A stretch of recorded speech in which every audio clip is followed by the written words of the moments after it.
My name is Steve Hart, a 41 years old, single man. I'm a local newspaper reporter in my hometown. I harbor a secret that I can't share with anyone. Truth be told, even at this age, I have no experience with women. There are various reasons for this, but in short, I guess I don't have the guts. I've had my chances. I mean, it might sound odd, but I do get approached by women from time to time. The issue of not being able to cross that final line was always a matter of the heart. After repeatedly hurting people, letting them down, I eventually got tired of dealing with people. If we're destined to break up, I figured it's better not to date from the start. That way, neither of us gets hurt, and I won't disappoint anyone by failing to meet expectations. Once I reached this state of mind, I found peace in my heart. Sure, there's a bit of loneliness, but I've come to terms with that as the price to pay for my peace of mind. The change in my life came this spring. Covering the local news, I was putting together a feature on cherry blossom cookies for the upcoming cherry blossom season. I had the chance to make these cookies at a well-established local bakery. A small shop run by an elderly couple, their only granddaughter, Jenny, who attracted customers. As they had no successor, it seemed that Jenny would eventually take over. I heard she had graduated from a culinary school with a focus on pastry arts. Thank you for today. Making these traditional cookies for the first time was a great experience. I'm sure I'll be able to write a good article, I said to Jenny, while enjoying the cherry blossom cookies and tea that I made myself. I'm glad you enjoyed it. I must say, seeing you in an apron was priceless. I had met her a few times at local Chamber of Commerce year-end parties. She was always surrounded by a lively crowd, and I could never get close to her at these events. It seems that she had properly found me, who usually drinks a small beer in the corner of the banquet hall. I always thought you were quiet and cool, so seeing you in a white apron was quite a surprise. I wish I had taken a picture for memory. As she chuckled remembering the scene, I felt a bit embarrassed. She's the face of this shopping district, a local icon. With her cheerful personality and charm, she's quite the celebrity around here. Although she is concerned about being over 30 and wants to give up the face of the shop, she's still popular. Cool vibe, that's the first time I've heard that. As I showed my surprise, she shook her head seriously. No way, you must know that there are plenty of girls after you, Steve. Leaning towards me, she said this, and I could feel my face flushing. She smiled at me from a distance where I could clearly see her pretty nose and well-defined eyelashes. So, I'm going to take a shot here. Please, will you be my boyfriend, Steve? What? It was so sudden that I thought my ears had gone crazy. You don't want to? As she looked up at me inquiringly, I didn't know how to respond. She was charming, and she seemed to have quite a liking for me. I didn't dislike her. In fact, I might even say that I like her. But it's not that I don't like you, Jenny. I just can't be with anyone. I don't have the courage to date. I tried to respond to her feelings honestly. I told her that I didn't plan on dating anyone.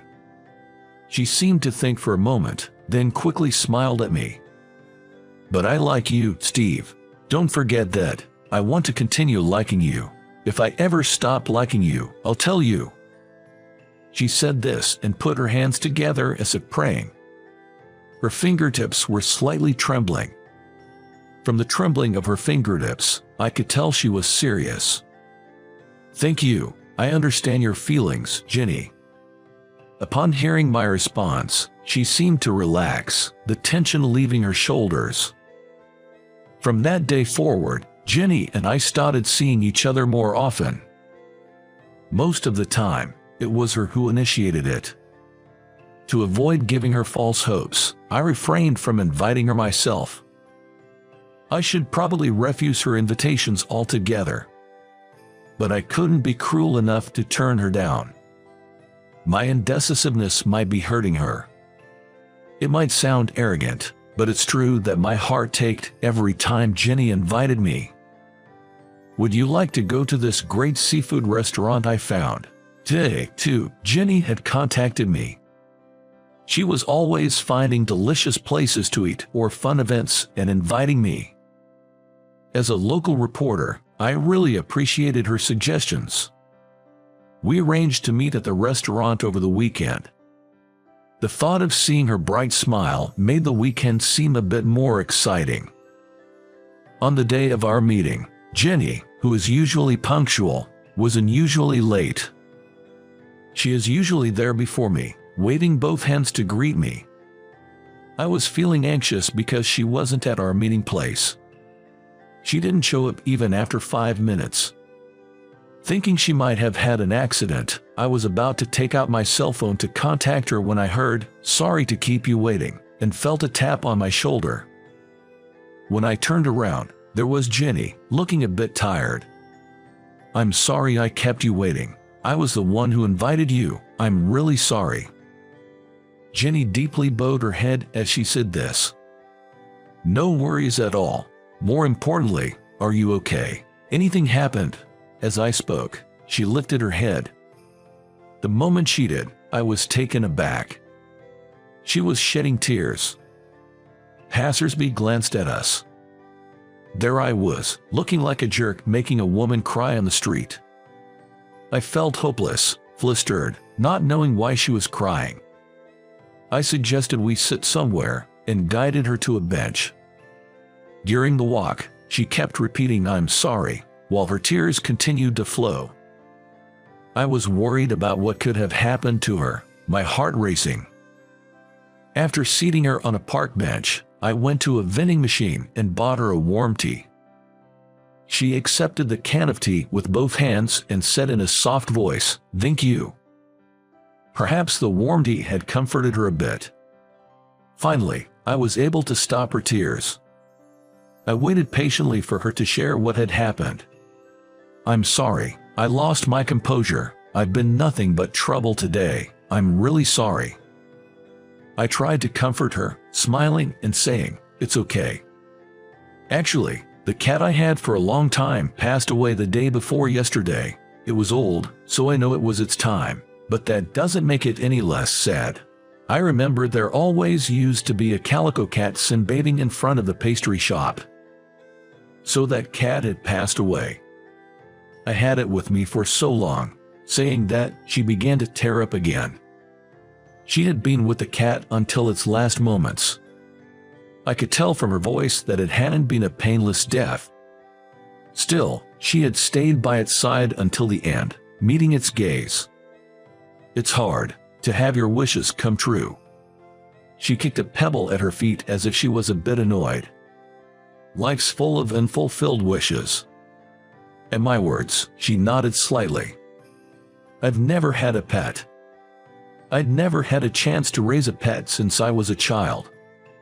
I had no interactions with animals. My grandparents, who raised me, didn't like animals. I barely have any memories of my parents. I grew up under the care of my grandparents. When I asked them about my parents, they wouldn't tell me anything. I only vaguely remembered my mother's face as she said, "I'll be back soon." She left me behind. And I never saw her again. It wasn't until I grew up that I realized I had been abandoned. I had been left by my mother.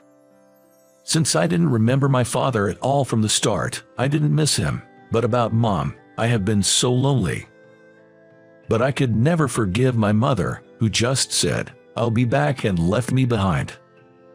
That's why I find it difficult to form relationships with anyone. The fear of getting close to someone, knowing we might eventually part ways, is overwhelming. The thought of waiting for someone to leave me, just like my mother did, is unbearable even to imagine. When I became an adult, I could have adopted a pet, but I never did. I would eventually have to see them off. Just imagining it was painful. I confessed to my girlfriend that I can't own pets because I can't bear to think of losing them. She looks at me, surprised. It's the first time I've talked to her about myself. Thank you. I learned something important about you, Steve. The face that was crying a while ago turned into a gentle smile.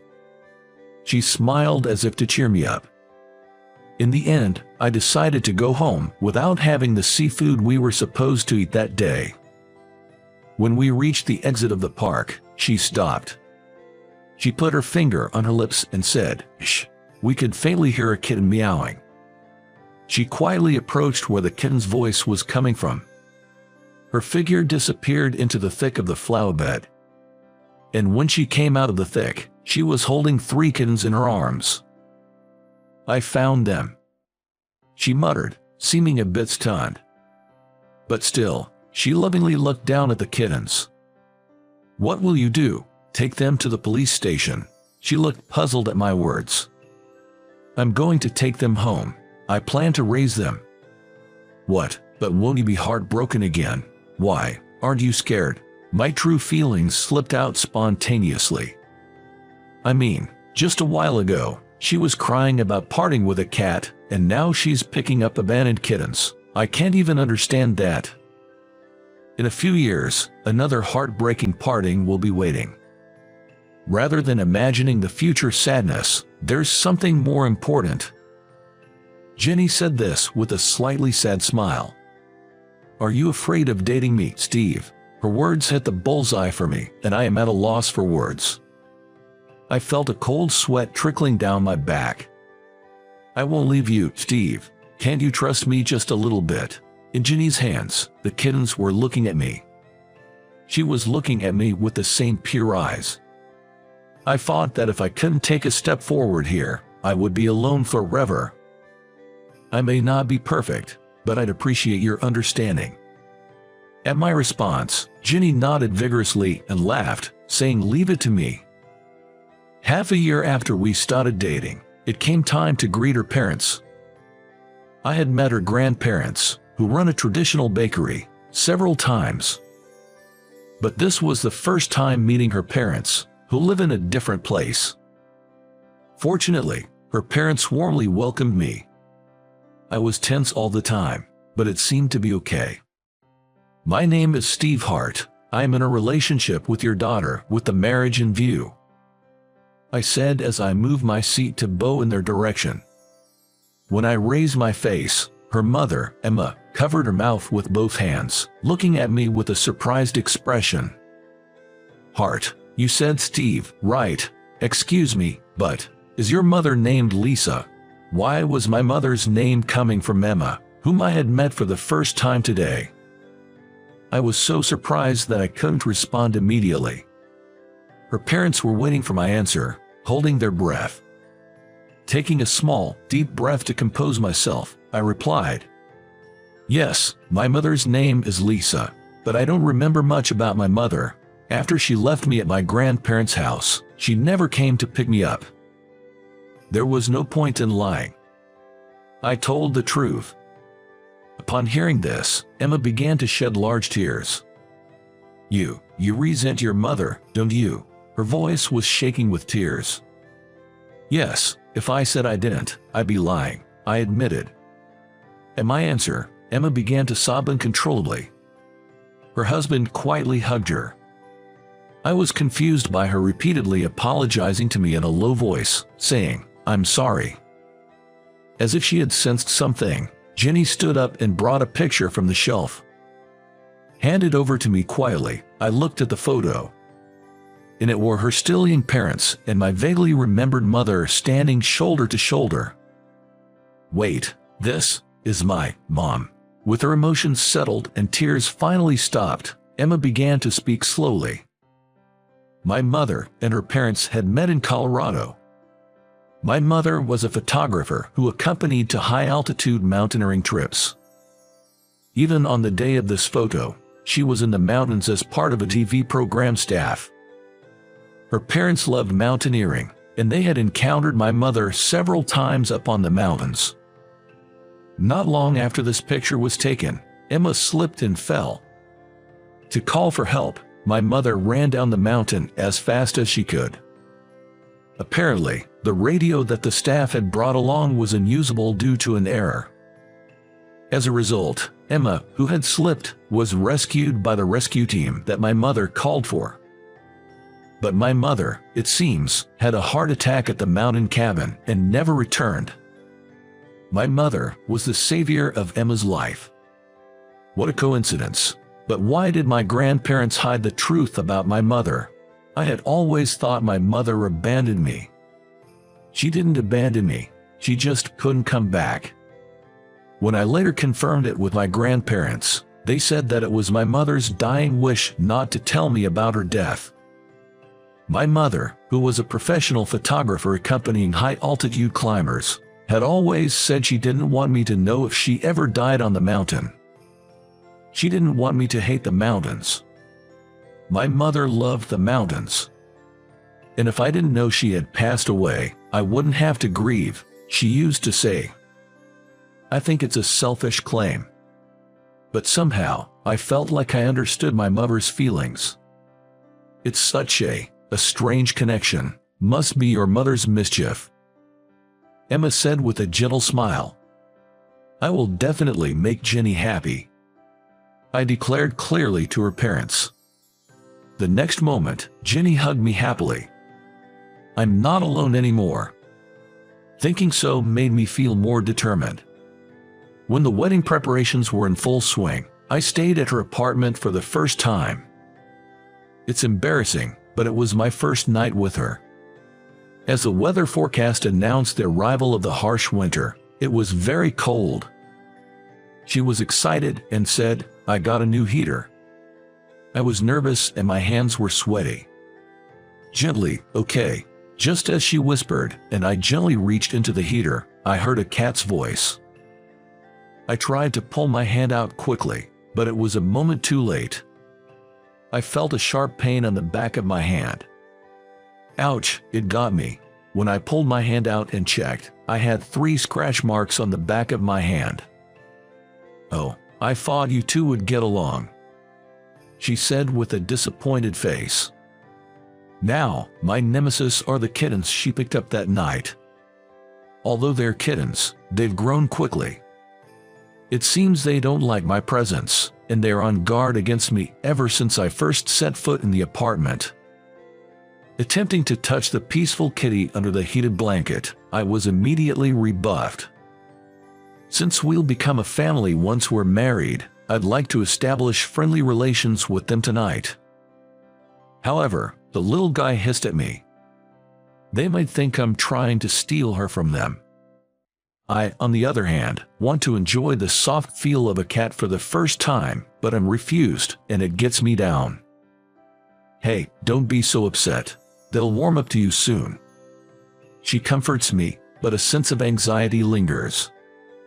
Thinking too far ahead is your bad habit, isn't it, Steve? Indeed, I do often overthink the future, and it leads to a lot of anxiety and hesitation. Whenever that happens, she's always there to give me a gentle push. With a broad smile, she assures me, everything will be all right. I can't tell how much I've been saved by those words. Spurred on by her, I faced my mother's death. I dug up an old newspaper article about my mom, and together, we visited the site. Upon reaching the cabin, I found a picture of my mom among the photos hanging on the walls. In the picture, my mom had a big smile on her face. Looking at that smile, tears well up in my eyes. She gently rubs my back gently. At that moment, an older member of the rescue team who walked into the cabin spoke to me, his eyes welling up. Looking back and forth between the picture and me, he smiled and said, "We've been waiting for you." He was apparently an old friend of my mom. He said he recognized me right away because I look so much like my mom. "I knew you would come visit someday. I've come this far in search of my mother's happy moments." Upon hearing this, he nodded emphatically. Then he pointed at a section of the wall and said, "Read this." There, I found messages written by regular visitors to the cabin. Among them, I found my mother's words. Enjoy life even when you can't see what's ahead, Lisa. Finally, I received a message from my mother. Tears of joy, tears of sorrow, and tears of regret for having resented my mother. All flowed out together, unstoppable. She gently took my hand. Next time, we'll bring our son or daughter along, Lisa. Yes, we'll come and show your grandchild. Telling this to my mother's smiling face in the photo, I felt as though she gave a slight nod. It felt as though one long journey had come to an end within me. From now on, my journey won't be a solo one. I'll live life to the fullest, even if the future is uncertain. That's the promise I made to my mom. Because I believe that's the kind of life she wanted for me. How was that? Subscribing to our channel can motivate us to create more content. See you in our next video.